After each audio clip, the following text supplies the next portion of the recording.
Hi guys, welcome to my kitchen. So today I was craving asparagus and shrimp.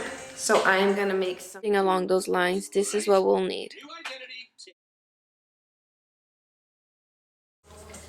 We're going to start by defrosting the shrimp.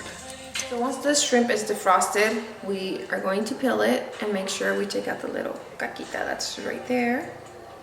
And the way to do that is you cut in the middle with the knife. And it'll just come off.